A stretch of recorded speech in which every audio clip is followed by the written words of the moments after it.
لله رب العالمين والعاقبة للمتقين والصلاة والسلام على سيد الأنبياء والمرسلين وعلى آله وصحبه أجمعين أما بعد فقد قال الله تعالى في كتابه الكريم أعوذ بالله من الشيطان الرجيم بسم الله الرحمن الرحيم وإلهكم إله واحد لا إله إلا هو الرحمن الرحيم وقال تعالى في موضع آخر وعنده مفاتح الغيب لا يعلمها إلا هو صدق الله العظيم وعن أبي هريرة رضي الله تعالى عنه قال قال رسول الله صلى الله عليه وسلم لا ترجعوا بعدي كفارا فيضرب بعضكم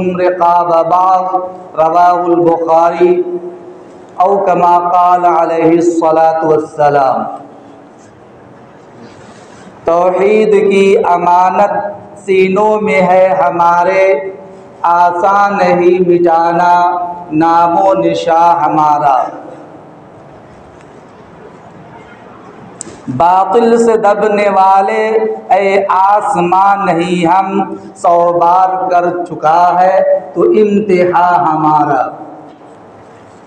حاضرین اور عزیز دوستو،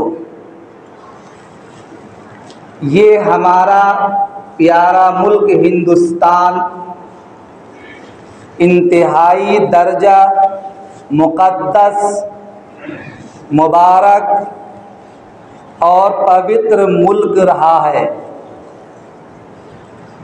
کیونکہ انسانیت، آدمیت اور نبوت و رسالت کا آغاز اسی دھرتی سے ہوا ہے۔ سب سے پہلے اللہ کو جو پکارا گیا وہ ہندوستان کی زمین سے ہی پکارا گیا۔ توحید کی تعلیم سب سے پہلے اسی ہندوستان سے دی گئی۔ انسان کو انسانیت کی تعلیم کوئی نبی اور ریفارمر نے سب سے پہلے مذہب کی جو تعلیم دی ہے وہ تعلیم اسی دھرتی سے دی گئی ہے۔ اللہ ایک ہے۔ سب سے پہلے اللہ تعالیٰ نے آدم علی نبینا علیہ الصلاۃ والسلام کو پیدا فرمایا۔ روئے زمین پر ان سے پہلے کوئی انسان آیا ہی نہیں۔ سب سے پہلا آنے والا انسان، آدمی، ریفارمر، مصلح اور پیغمبر آدم علی نبینا علیہ السلام آئے، ساتھ میں دادی حوا بھی آئی۔ آدم علیہ السلام ہندوستان کی سرزمین پہ آئے اور دادی حوا جدہ میں اتری۔ دونوں کو اللہ نے آسمان سے اتارا اور پھر اللہ تعالیٰ کے فضل سے آدم علی نبینا علیہ السلام نے لوگوں کو، اپنی اولاد کو اس دنیا کے اندر خدا کا تعارف کرایا کہ وہ ایک ہے، یکتا ہے، وحدہ لا شریک ہے، اس کا کوئی ساجی نہیں، کوئی شریک نہیں، کوئی ساتھی نہیں ہے۔ وہ اپنی ذات میں بھی یکتا ہے، اپنی صفات میں بھی یکتا ہے۔ قرآن کریم کے دوسرے پارے میں سورہ بقرہ کے 19ویں رکوع میں آیت نمبر 163 میں اللہ تعالیٰ نے ارشاد فرمایا وَإِلَٰهُكُمْ إِلَٰهٌ وَاحِدٌ لَا إِلَٰهَ إِلَّا هُوَ الرَّحْمَٰنُ الرَّحِيمُ۔ تمہارا معبود ایک معبود ہے، وہی رحمان ہے، وہی رحیم ہے۔ قُلْ هُوَ اللَّهُ أَحَدٌ اللَّهُ الصَّمَدُ لَمْ يَلِدْ وَلَمْ يُولَدْ وَلَمْ يَكُنْ لَهُ كُفُوًا أَحَدٌ۔ اس کے اندر اللہ تعالیٰ کی ذات، صفات، تمام چیزوں کا ذکر ہے۔ صاف کہہ دیا گیا کہ نہ اللہ تعالیٰ کسی کا باپ ہے، نہ کسی کا بیٹا ہے، نہ اس کا کوئی ساتھی ہے، نہ اس کا کوئی شریک ہے، وہ تو بے نیاز ذات ہے۔ یہ آدم علیہ نبینا علیہ السلام نے سب سے پہلے اپنی اولاد کے سامنے، اپنی قوم کے سامنے یہ دعوت دی کہ رب ایک ہے، وہی خالق ہے، وہی مالک ہے، وہی داتا ہے، وہی عالم الغیب والشہادہ ہے۔ صاف صاف ذکر کر دیا گیا۔ دنیا کی تمام مخلوقات رب کے سامنے سجدہ ریز ہوتی ہیں، چرند ہو، پرند ہو، نباتات ہو، جمادات ہو۔ اپنے وقت کا بڑا سے بڑا کوئی ہٹلر ہو، اسے بھی اگر جھکنا ہے تو اللہ رب العزت کے سامنے ہی جھکنا ہے، کیونکہ سب کا خالق و مالک رب وہی پروردگار عالم ہے۔ دنیا کی تمام چیز اسی کے سامنے جھکتی ہے۔ قرآن کریم کے 13ویں پارے میں سورہ رعد کے دوسرے رکوع میں آیت نمبر 15 میں اللہ تعالیٰ نے ارشاد فرمایا وَلِلَّهِ يَسْجُدُ مَا فِي السَّمَاوَاتِ وَالْأَرْضِ طَوْعًا وَكَرْهًا وَظِلَالُهُم بِالْغُدُوِّ وَالْآصَالِ۔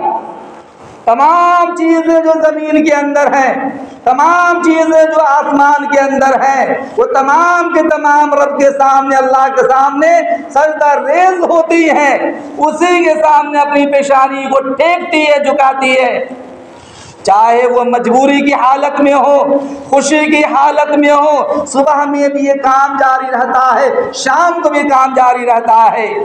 دنیا میں بسنے والے لوگوں نے، کسی نے نمرود کو اپنا دیوتا بنایا، کسی نے فرعون کو اپنا دیوتا بنایا، کسی نے قارون کو بنایا، کسی نے اپنے اپنے زمانے کے بادشاہوں کو اپنا دیوتا بنایا، کسی نے درختوں کو پوجا، کسی نے جانوروں کو پوجا، کوئی سورج کو پوج رہا ہے، کوئی گوبر کو پوج رہا ہے۔ مختلف ہزاروں دیوتائیں دنیا کے اندر ہیں جن کو لوگوں نے اپنے اپنے خیال کے اعتبار سے معبود بنا رکھا ہے، لیکن ہمارا ایمان اور عقیدہ توحید پرستی کا ہے کہ تمام کا مالک جو ہے وہ اللہ رب العزت ہے۔ اور دنیا کے اندر جتنے دیوتا پائے جا رہے ہیں، یہ سارے دیوتا ہاتھوں کے گڑھے ہوئے ہیں، بنائے ہوئے ہیں، تمام کو رب نے ہی دنیا میں وجود بخشا ہے، اور جس کو وجود بخشا جائے وہ معبود نہیں ہو سکتا ہے۔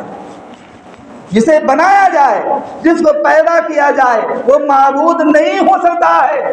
قرآن کریم کے 24ویں پارے میں سورہ حامیم سجدہ کے 5ویں رکوع میں آیت نمبر 37 میں اللہ تعالیٰ نے ارشاد فرمایا وَمِنْ آيَاتِهِ اللَّيْلُ وَالنَّهَارُ وَالشَّمْسُ وَالْقَمَرُ لَا تَسْجُدُوا لِلشَّمْسِ وَلَا لِلْقَمَرِ وَاسْجُدُوا لِلَّهِ الَّذِي خَلَقَهُنَّ إِن كُنتُمْ إِيَّاهُ تَعْبُدُونَ۔ اللہ تعالیٰ کی قدرت کی نشانیوں میں سورج اور چاند ہے، کہ تمام کے تمام رب کے سامنے سجدہ ریز ہوتے ہیں۔ تم سورج اور چاند کو نہ پوجو، اگر رب کو اگر پوجنا چاہتے ہو تو رب کو پوجو، اس رب کی عبادت کرو جس کے سامنے دنیا کی تمام چیزیں جھکتی ہے۔ اگر انسان حق بجانے وغیرہ عبادت کرنا چاہے تو رب کے سامنے عبادت کرے، اور کسی کو دیوتا ماننے کی ضرورت نہیں ہے۔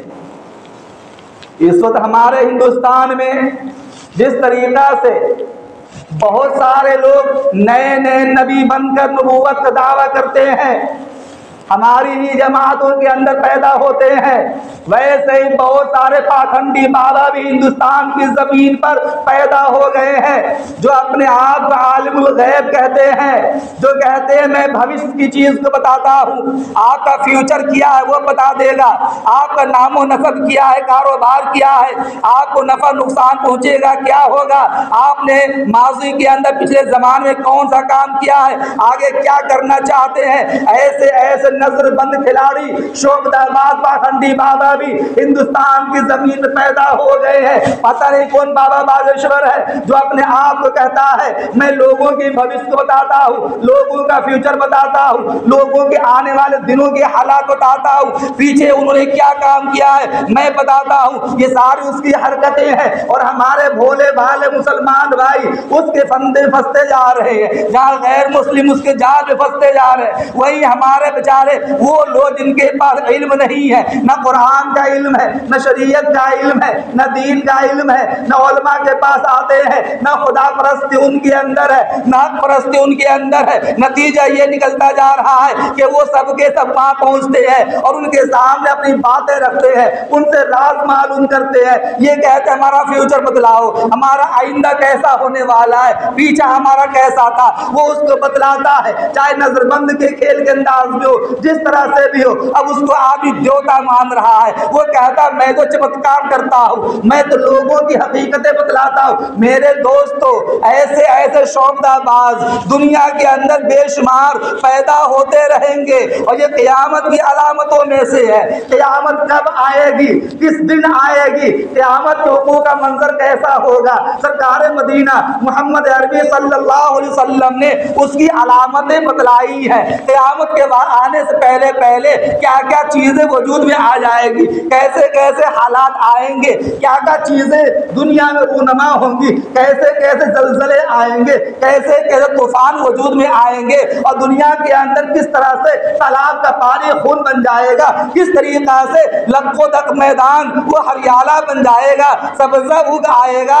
جہاں حجاز مقدس کے اندر بارش نہیں ہوتی ہے، وہاں بے موسم موسلا دھار بارش کیسے ہو جائے گی، کیسے وہاں سعودی عربیہ کے اندر سیلاب آ جائے گا۔ یہ ساری علامتوں میں سے ہے۔ یہ عورتوں کا ننگا پن اختیار کر لینا، سر پہ چوٹیوں کو کوہان نما بنا کر کے بلا دوپٹہ کے بازاروں میں گھوم جانا، مردوں پر حکومت کرنا، یہ ساری چیزیں قیامت کی علامتوں میں سے ہیں۔ ہمارے اور آپ کے آقا نے قیامت کی علامتیں تو بتا دی ہے، لیکن قیامت کب آئے گی، کس دن آئے گی، کس وقت میں آئے گی، اس کا علم اللہ کے علاوہ کسی کو بھی نہیں ہے۔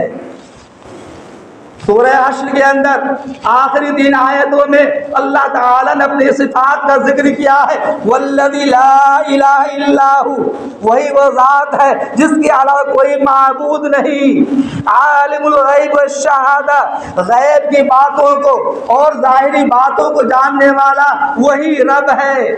تمام صفات اس کے اندر مذکور ہیں۔ اب ایک واقعہ سنیے، جناب محمد عربی صلی اللہ علیہ وسلم بیٹھے ہوئے ہیں، ایک صحابی آئے اور آ کر کہا یا رسول اللہ متی الساعہ، قیامت کب آئے گی، کس دن آئے گی؟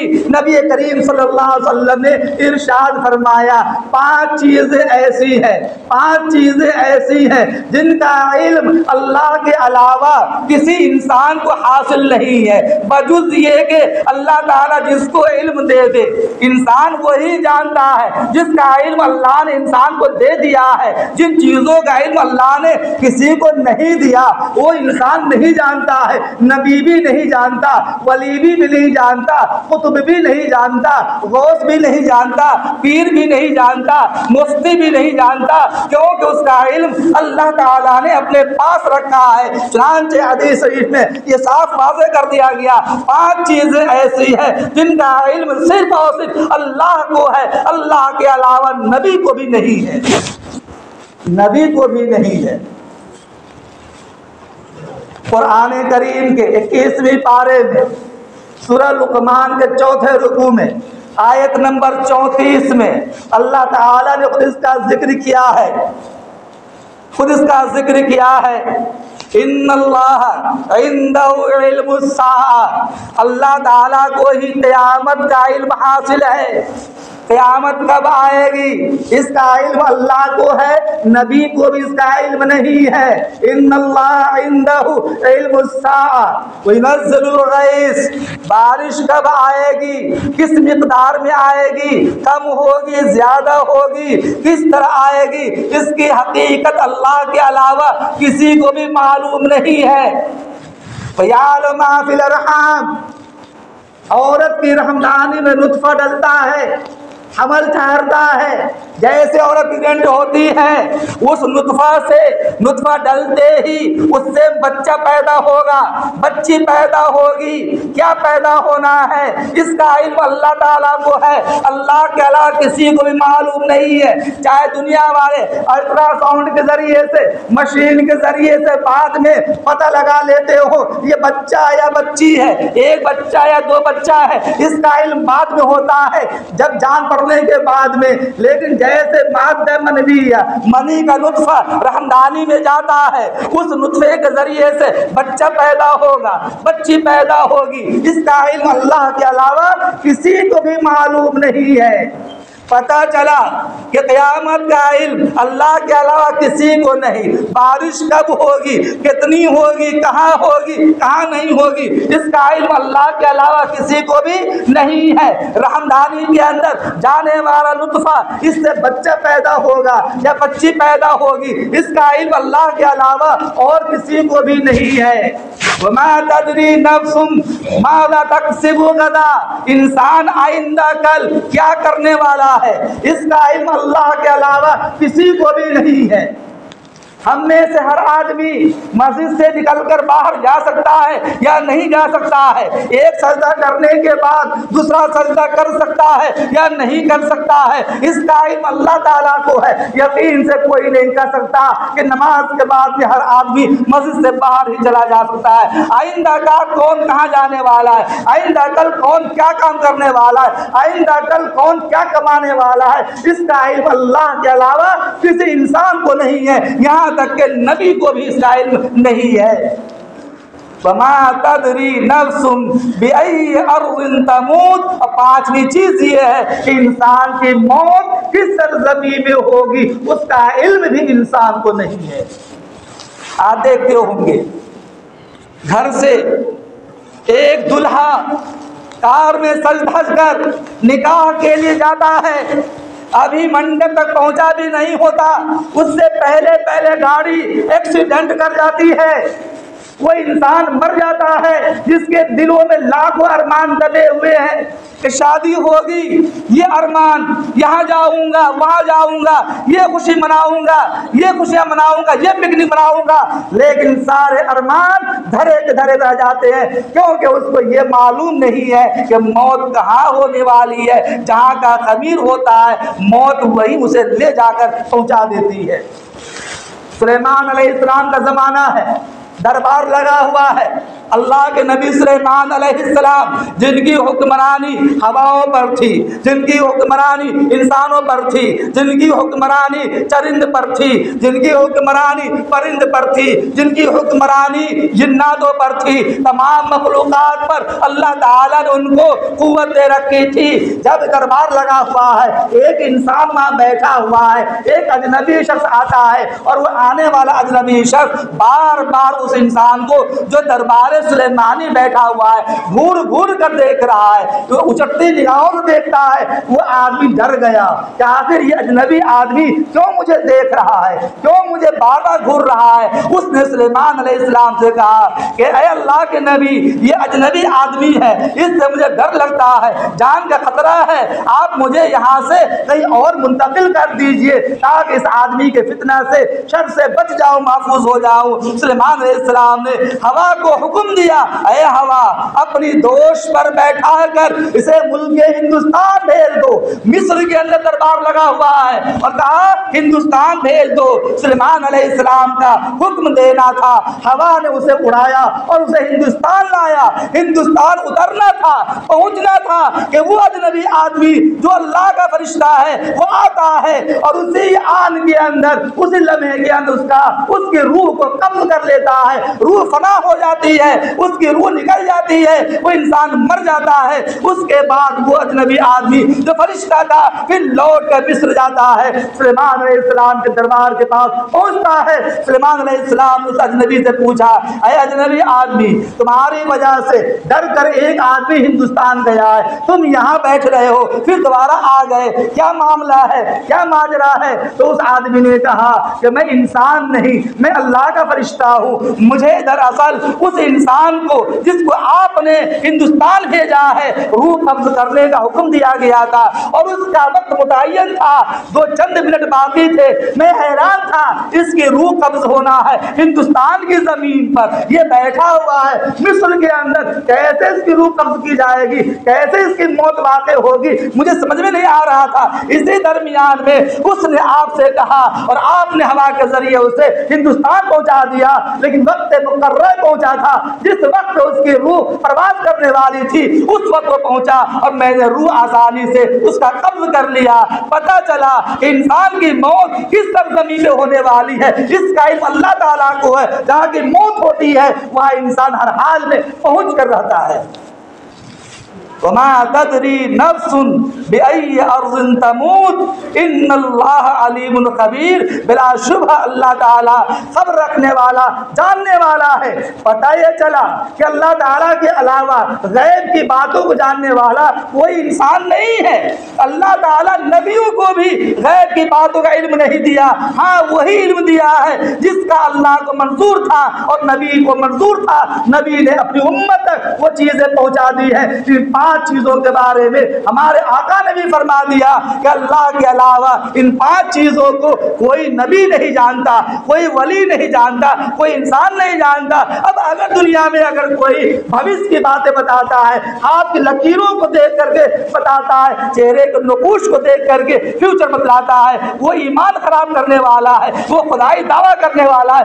ایسے ایسے دعویٰ کرنے والے زمین کے اوپر لاکھوں آئے۔ نمرود نے کہا ہم خدا ہیں، شداد نے کہا ہم خدا ہے، حامان نے کہا ہم خدا ہے، فرعون نے کہا ہم خدا ہے۔ کیسے کیسے لوگ آئے، خدائی کا دعویٰ کیا، لیکن ایسا انجام ہوا کہ آج دنیا میں ان کا نام لینے والا بھی موجود نہیں ہے۔ جب مرا تو نہ تو زمین نے آنسو بہایا، نہ آسمان نے آنسو بہایا، کسی نے نہیں بہایا، بلکہ ہر ایک نے کہا کہ اچھا ہوا مردود خدا دنیا سے چل بسا۔ زمین پہ دھرتی پہ بوجھ بنا ہوا تھا، اللہ کا کھاتا تھا، اللہ کی نافرمانی کرتا تھا، ایسا انسان چلا گیا۔ ہر ایک نے خوشیاں منائی اس کے چلے جانے پر۔ ایسے ہی یہ ہندوستان کی زمین پر ڈھیر سارے پاکھنڈی لوگ گھومتے ہوئے نظر آتے ہیں، لوگوں کو گمراہ کرتے ہیں۔ اور میں کہا کرتا ہوں کہ یاد رکھیے میرے دوست اور بھائیوں، یہ سب یہودی ایجنٹ ہیں، غیروں کے ایجنٹ ہیں، ایمان خراب کرنے کے لیے یہ دربار لگاتے ہیں۔ اور ہمارے بیچارے چھوٹے موٹے بغیر پڑھے لکھے انسان یا معمولی علم بھی رکھتے ہیں، دنیاوی علم رکھتے ہوں گے، شریعت کا علم اس کے پاس نہیں ہے، جس کی وجہ سے وہ ایسے لوگوں کے بہکاوے میں آ کر ان کو اپنا دیوتا مان لیتے ہیں اور کہتے ہیں وہ ارے بابا باگیشور وہ تو فیوچر بدلاتا ہے، وہ تو دیوتا ہے، وہ تو ہمارا مستقبل سنوارنے والا ہے۔ میرے دوستو العیاذ باللہ، سو بارہ العیاذ باللہ، اللہ کے علاوہ کوئی رزاق نہیں ہے، اللہ کے علاوہ کوئی موت دینے والا نہیں ہے، اللہ کے علاوہ کوئی عزت دینے والا نہیں ہے۔ عزت دینے والا اگر ہے اللہ تعالیٰ ہے۔ یہ گمراہ لوگ ہیں اور گمراہوں کی پیروی کرنے سے ہمیں منع کیا گیا ہے۔ قرآن کریم میں 6 پارے میں سورہ مائدہ کے 10ویں رکوع میں آیت نمبر 77 میں اللہ تعالیٰ نے ارشاد فرمایا صاف لفظوں کے اندر کہ تم ان لوگوں کی پیروی وَلَا تَتَّبِعُوا أَهْوَاءَ قَوْمٍ قَدْ ضَلُّوا مِن قَبْلُ وَضَلُّوا كَثِيرًا وَضَلُّوا عَن سَوَاءِ السَّبِيلِ۔ گمراہ لوگوں کی پیروی نہ کرو، خدا کی راہ سے ہٹے ہوئے لوگوں کی پیروی نہ کرو۔ میرے دوستو، ہر بچہ پیدا ہوتا ہے دین اسلام پر پیدا ہوتا ہے۔ اس دھرتی کا پہلا دین دین اسلام ہے، اور دین اسلام کا مطلب ہوتا ہے اللہ تعالیٰ کو جاننا، خدا کو ایک ماننا۔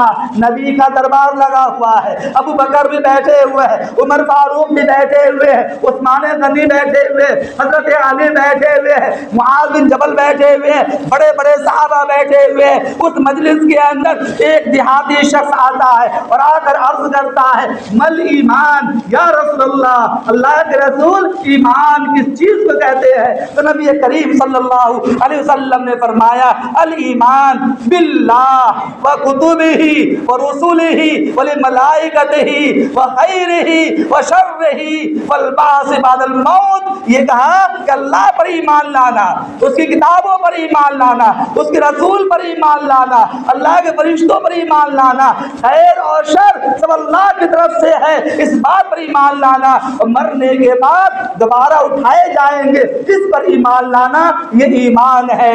پھر اس آدمی نے کہا مل اسلام یا رسول اللہ، اسلام کسے کہتے ہیں؟ تو آپ نے فرمایا الصلاۃ والزکوٰۃ والحج، نماز ادا کرنا، حج زکوٰۃ دینا، روزہ رکھنا، حج کرنا، اللہ کی عبادت کرنا، یہ فرمائے اسلام ہے۔ اعضاء جوارح کے ذریعے سے اللہ کے سامنے جھک جانا، اس کو اسلام کہتے ہیں۔ پھر آدمی نے کہا مل احسان یا رسول اللہ، احسان کسے کہتے ہیں؟ تو آپ نے فرمایا ان تعبد اللہ کأنک تراہ فإن لم تکن تراہ فإنہ یراک، اللہ کی ایسی عبادت کرو کہ یہ گمان کرو کہ تم اللہ تعالیٰ کو دیکھ رہے ہو۔ جب انسان نماز پڑھتا ہے رب اس کے سامنے ہوتا ہے، بندہ رب سے مناجات کرتا ہے، سرگوشی کرتا ہے، راز و نیاز کی باتیں کرتا ہے۔ ایک راز و نیاز کی بات کرنے والا دوسرے راز و نیاز کی بات کرنے والے تو چہروں کو دیکھتا ہے، اس کے مہرے کو دیکھتا ہے، ہاتھ کو دیکھتا ہے، اس کے پیر کو دیکھتا ہے، اس کے جسم کو دیکھتا ہے، راز و نیاز کی بات کرتا ہے، الفت و پیار کی بات کرتا ہے۔ فرمایا ایک نماز جب نماز پڑھتا ہے رب سامنے ہوتا ہے، بندہ رب کو دیکھتا ہے۔ ان تعبد اللہ کأنک تراہ، ایسی عبادت کرو، ایسی نماز پڑھو، گمان یہ کرو اللہ کو تم دیکھ رہے ہو۔ فإن لم تکن تراک، اگر تجھے یہ کیفیت نہ مل سکے، اگر یہ حالت نہ ہو سکے تو دل میں یہ خیال کر لو فإنہ یراک، وہ پروردگار تو تجھے ضرور دیکھ رہا ہے، وہ ضرور تجھے دیکھ رہا ہے۔ اسے احسان فرمایا۔